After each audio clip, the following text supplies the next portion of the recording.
Hello folks, good to be with you once again. Mr. Settles here. This video is going to introduce you to creating three-dimensional shapes in GeoGebra. We are working in activity 2.1, building blocks of our design and modeling unit. And we are actually in part 6, solid modeling of that activity.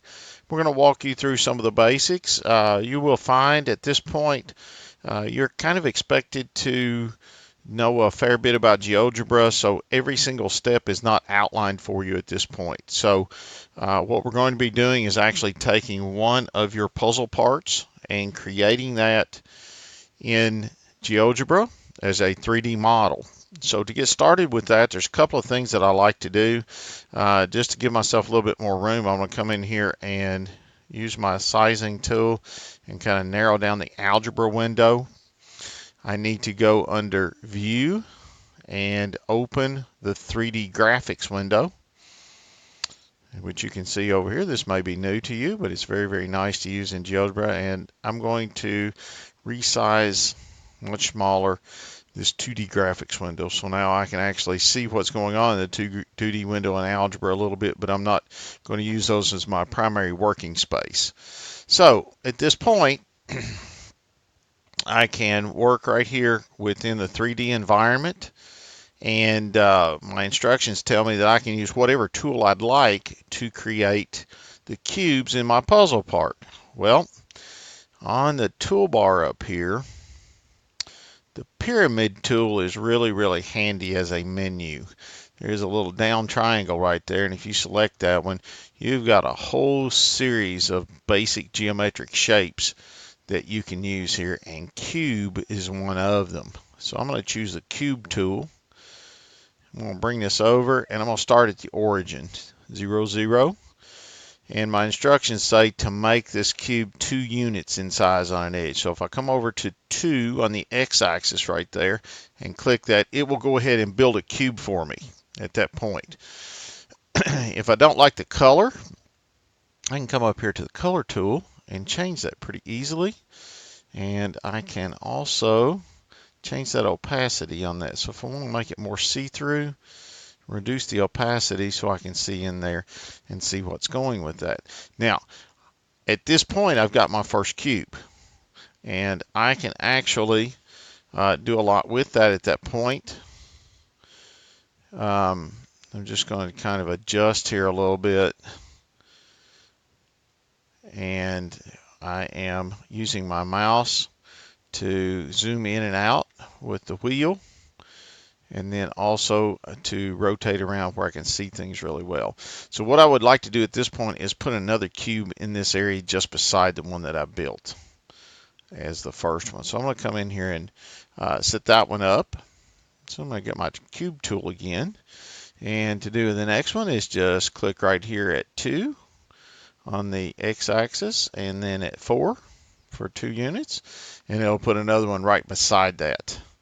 So that one is in good shape. Looks like GeoGebra's being a little bit slow with me there because I really want to go in there and change that color. There we go. So let me select maybe red for this one. And same thing, I'm going to make that one a little bit darker. All right. So that I have cube there at that point. Oh, it didn't take that. Let's try that again. Maybe I'll just leave that one for the moment there, and have both of those yellow. I'll try to change the next one. Let's do this. I want to set a cube out in front of this first one. So to do that, if I'll start back at the origin and then come out -2 there on the green axis.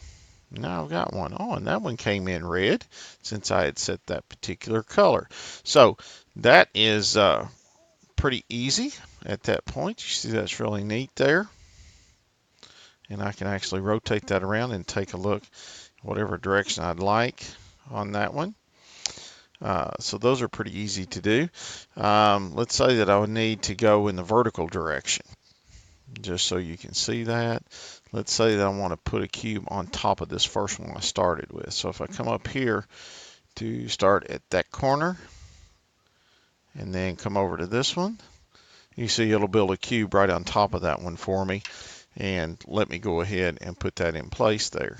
And then uh, I'd like to change the color, and GeoGebra seems to be saying, no, I'm not going to let you get into that, which is okay. But you can see right there that I can orbit that around. I can take a look at it from any direction, and I can actually just go cube by cube by cube and build that puzzle part exactly the way I want it. When I get finished, I highly recommend that you save this file into your desktop folder and name it maybe puzzle part number 1. But then if you check after doing that and go look at your instructions, you are asked to go to File and then Export. A little different than we're used to here. Export this as graphics view as picture.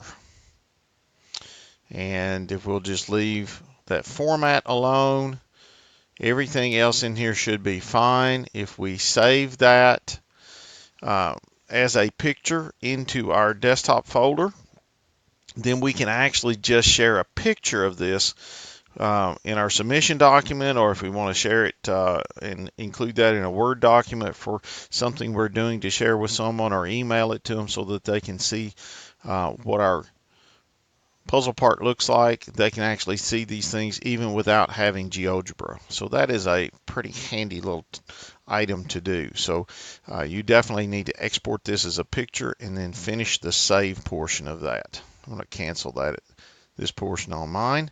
And at this point, we're kind of at the end of this process. Hope the video helps you. And as always, work hard, pay attention to your details, and use your resources. Thanks a lot.